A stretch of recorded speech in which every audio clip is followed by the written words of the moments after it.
આવતીકાલે 15મી ઓગસ્ટે વડાપ્રધાન નરેન્દ્ર મોદી લાલ કિલ્લા ઉપરથી 12મી વખત તિરંગો લહેરાવશે અને જનસભાને સંબોધશે.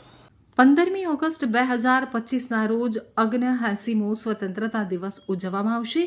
વડાપ્રધાન નરેન્દ્ર મોદી દિલ્હીના લાલ કિલ્લા ઉપર રાષ્ટ્રધ્વજ ફરકાવશે અને રાષ્ટ્રને સંબોધન કરશે. તો આ વખતની થીમ નવું ભારત છે. મોદી દિલ્હીના લાલ કિલ્લાની પ્રાચીર ઉપરથી સતત 12મી વખત રાષ્ટ્રને સંબોધન કરશે.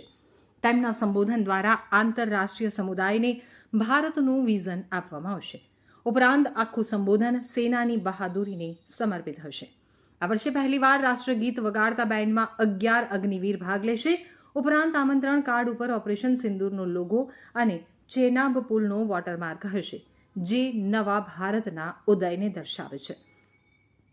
તો વિંગ કમાન્ડર AS સેંખો ગાર્ડ ઓફ ઓનરનું નેતૃત્વ કરશે. મેજર અર્જુનસિંહ પ્રધાનમંત્રી ગાર્ડમાં સેનાની ટુકડીનું નેતૃત્વ કરશે. નૌકાદળની ટુકડીનું નેતૃત્વ લેફ્ટનન્ટ કમાન્ડર કોમલદીપસિંહ કરશે અને વાયુસેનાની ટુકડીનું નેતૃત્વ સ્ક્વોડ્રન લીડર રાજન અરોરા કરશે. તો દિલ્હી પોલીસની ટુકડીનું નેતૃત્વ એડિશનલ DCP રોહિત રાજબીરસિંહ કરશે. ઓપરેશન સિંદૂરની સફળતા આ વર્ષના સ્વતંત્રતા દિવસની ઉજવણી દરમિયાન ઉજવવામાં આવશે. જ્ઞાનપથ પરના વ્યૂ કટર ઉપર ઓપરેશન સિંદૂરનો લોગો હશે. ફ્લોરલ ડેકોરેશન પણ ઓપરેશન સિંદૂર ઉપર આધારિત હશે. ફૂલોની પાંખડીઓનો વરસાદ કર્યા પછી વડાપ્રધાન રાષ્ટ્રને સંબોધન કરશે.